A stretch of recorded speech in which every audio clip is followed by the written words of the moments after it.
Hi viewers, welcome to Bosco Campus Vision. We are reaching the end of the poetics. Today we are going to discuss about epic poetry and tragedy, two important topics Aristotle discussed in the poetics. In the introductory part, we already discussed about epic poetry and tragedy. What are the similarities between epic poetry and tragedy, and what are the dissimilarities between epic poetry and tragedy? We already discussed in the introductory part, but let us discuss in detail, that is in the concluding chapters. In the chapter 25 and 26 of poetics, Aristotle again points out these two important genres, that is epic poetry and tragedy. When we discuss about the definition of tragedy, Aristotle points out that tragedy is imitation of action.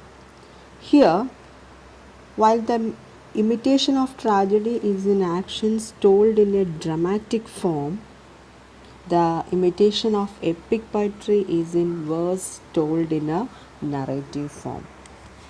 So both these genres, that is epic poetry and tragedy, both are meant to be imitations. Imitations of what? Imitations of great deeds, noble heroes, and tragic suffering.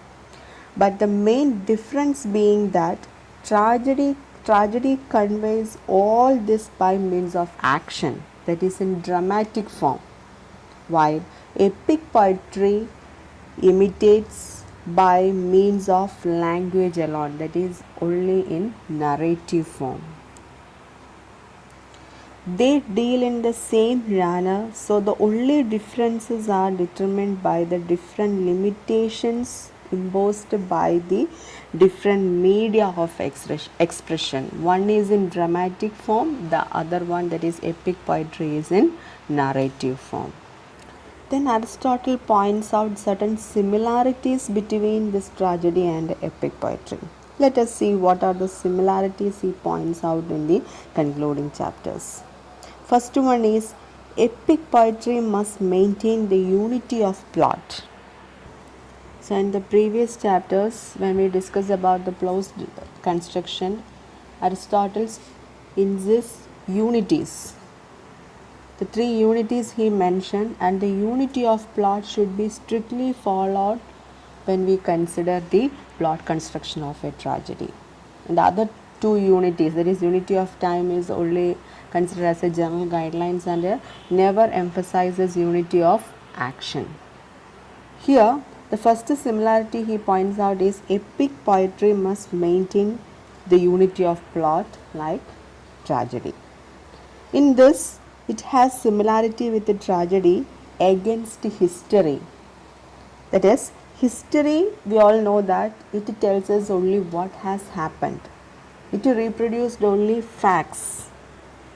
That is, what has happened during a certain time period or to certain people, and sometimes it may be disconnected. But epic poetry should focus on one particular story that remains an organic whole. For example, Homer. Homer is an excellent example of such an epic poet. That is, as he tells a particular connected story in the Iliad rather than trying to narrate everything that happened during the Trojan War. Second, epic poetry must share many of the elements of tragedy.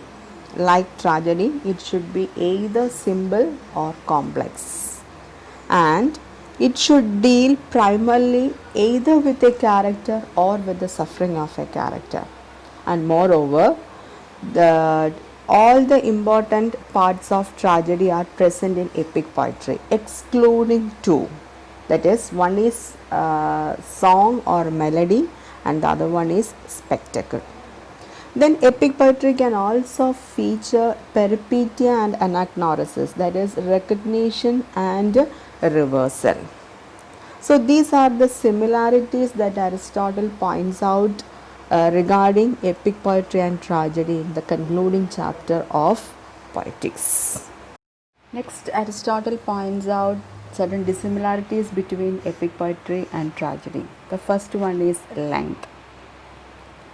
When we discussed about tragedy, Aristotle points out that tragedy should be completed within a single day or within 24 hours, or the action which can be easily embraced by the memory.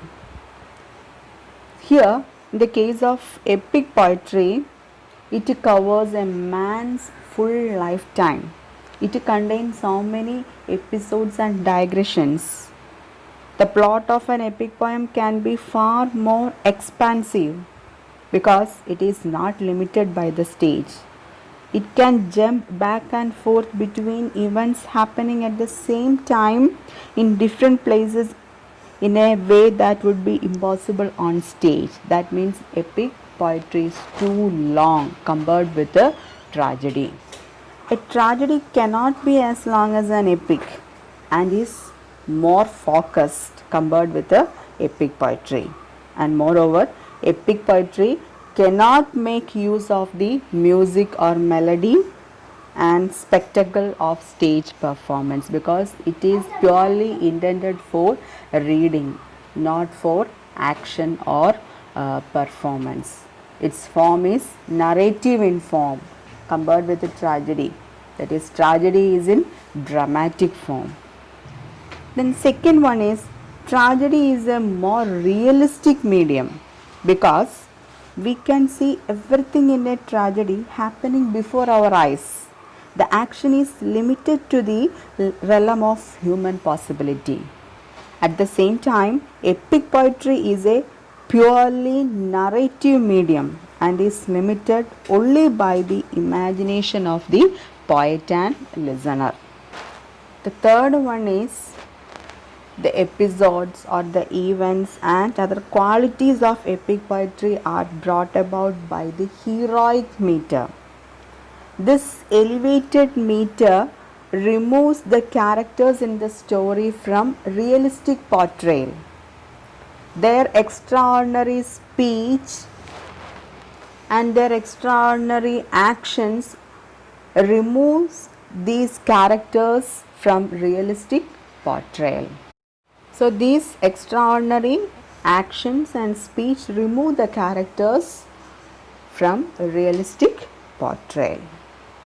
These are the main dissimilarities that Aristotle points out in the concluding chapters regarding epic poetry and tragedy. In the concluding chapter, that is in the chapter 26 of Poetics, Aristotle addresses two main criticisms that damaged poetry in his time. He also points out certain critical difficulties that a poet may face and suggests some solutions to overcome those difficulties. And he lists three major solutions for poets in attempting to imitate action and life. The first one is the poet must imitate either things as they are, or things as they thought to be, or things as they ought to be. Once again, I repeat, a poet must imitate things as they are, or things as they thought to be, or things as they ought to be. And the second one, the poet must imitate in action and language. The language must be in current terms or metaphors and occasionally rare words. The third one is errors come when the poet imitates incorrectly and thus destroys the essence of the poem, or when the poet accidentally makes an error, maybe a factual error, which does not ultimately damage the entire work. The only error that matters is one that touches the essential of the given work. That is important. The error that matters is one that touches the essence or the purpose of that given work. So these are the three solutions Aristotle points out in the concluding chapter. Then Aristotle points out some criticisms. Some critics argue with the poet's work if it is seen as either impossible, irrational, morally hurtful, contradictory, or contrary to artistic correctness. Aristotle proves all these judgments are wrong. He refutes all the judgments. He simply says that it is the purpose or the essence of the work that matters, and its goal is imitating reality as it is, or as it is thought to be, or as it ought to be. That is, this is Aristotle's reply to those criticisms. That is, it is the purpose or the essence of the work that matters, and the goal is in imitating reality as it is, or as it is thought to be, or as it ought to be. Aristotle concludes his work by giving proper answer to the question of whether the epic or tragic form is the higher. Most critics of his time argued that tragedy was for an inferior audience that required the gesture of performers. At the same time, they also argued that epic poetry was for a cultivated audience which could filter a narrative form through their own imagined characters. But Aristotle replies to those criticisms in such a way that epic recitation can be spoiled with overdone gesticulation in the same way as a tragedy.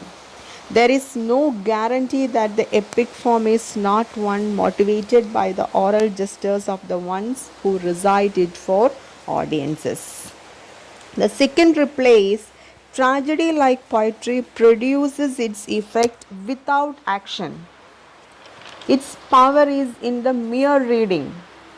Enacting it on stage should give the exact same effect as reading a good epic loud.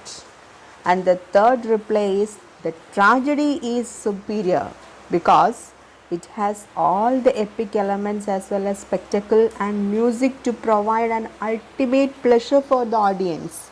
Moreover, it produces catharsis. It maintains a vividness of impression in reading as well as staging.